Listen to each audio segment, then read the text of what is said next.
Hello, Golden Butterflies. Welcome back to the channel. So, I finished watching Three Pines. It's a mystery television series starring Alfred Molina, and it's based on a novel series by Louise Penny, centered on his character, Chief Inspector Armand Gauche. So, you can find it on Amazon Prime. And I really enjoyed this series for a couple of reasons, right? His character really sees things that other people don't or they might miss, which I know is a part of being a detective. But I really like the framework in which they presented it to the audience. Like he would see the light between the cracks, or he would see, he would have a lot of flashbacks due to his own personal trauma and incorporate that into the storyline. So I thought that was really unique.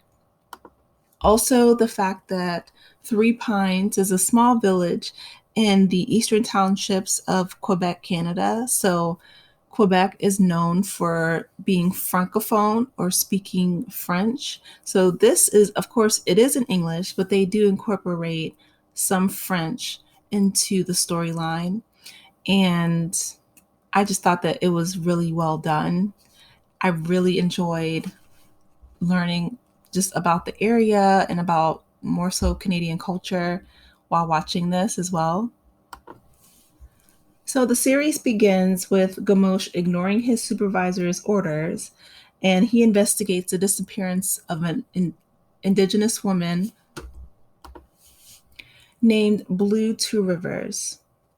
So him and his supervisor kind of have it out, and he gets sent to Three Pines pretty much as a punishment. So while he's looking into the disappearance of Blue Two Rivers, there's another murder that occurs. And so that kind of throws a wrench in everything. So he has two cases that he's investigating now. And what's really interesting about this particular mystery series is the fact that it highlights a real problem of missing Indigenous women in Canada.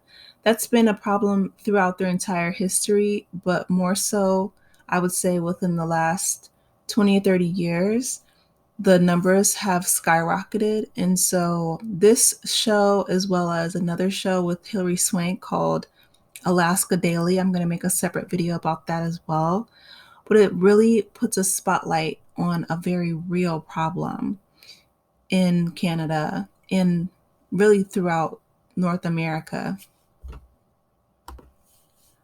So Gamache goes to interview the family of Blue Two Rivers, and they're outside like protesting, and you know, they're distrustful of the police, rightfully so, just because of the history in regards to like the residential schools, which, just to give you a really brief background on residential schools, they were like Catholic schools. They were religious schools that separated Native American people and Indigenous people from their families.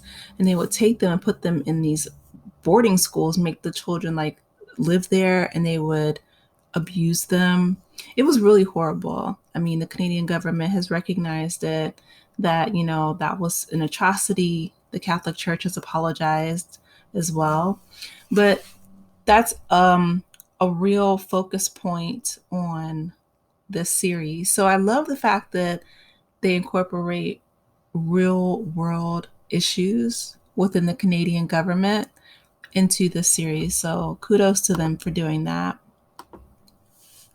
So, another aspect I really enjoyed about this mystery series is the focus on the marriage between Chief Inspector Gamosh and his wife. I think that it's a loving example of how spouses can be supportive of one another throughout their own personal trials. Because while he was investigating this case, Armand had a lot of triggers because of what he went through when he was younger.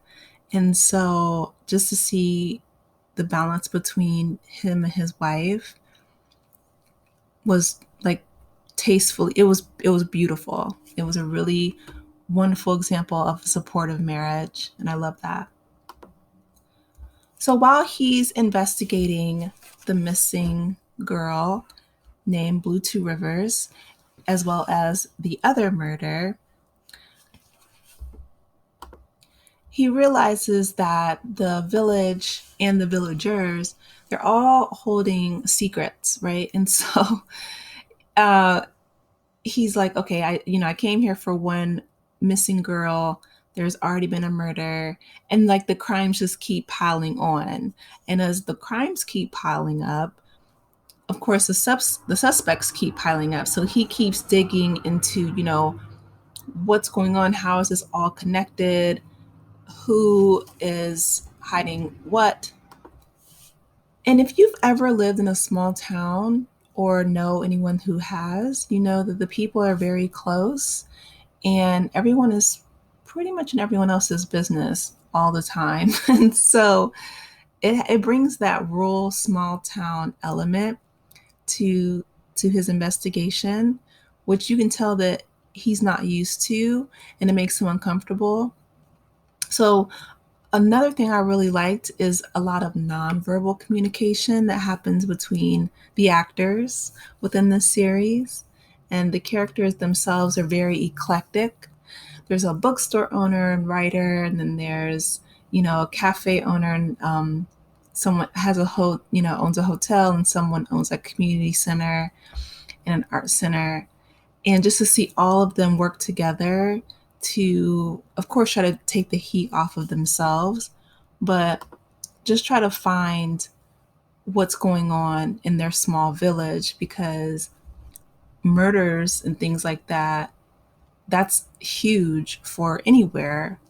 That's huge when it happens in a big city, but with some places small as Three Pines in Canada, they don't have half of the gun violence that we have here in America. Unfortunately, our gun violence is really out of control. It's sad, but that's something that, is a huge deal in other countries. And so just to see that international dynamic, I really enjoyed watching this. I think that it was, like I said, really well done. And yeah, I hope that you guys enjoy it too. Please let me know in the comments your thoughts about, who do you think did what? One thing I love too, one last thing, is that the way that it's categorized. So, like the first two episodes are Whiteout Part 1, Part 2, and then the other two episodes, 3 and 4, are The Coolest Month, Part 1, Part 2. So they're all like in dualities, they're all in dual parts. Then episode number 5 and 6 is The Murder Stone, Part 1, Part 2. And then lastly is The Hangman, Part 1, Part 2. So you'll have to watch it for yourself to find out exactly what that means. But that, again, that's just something that deviates from the norm as far as how, like I'm so used to the Netflix 8-part series and how it goes in order. So I love that they broke it up that way. But yeah, drop down in the comments. Let me know your thoughts. And please like, share, and subscribe to the channel if you haven't done so already. Please turn the notification bell on. And I will talk with you lovely people later. Take care of yourselves and each other. Bye.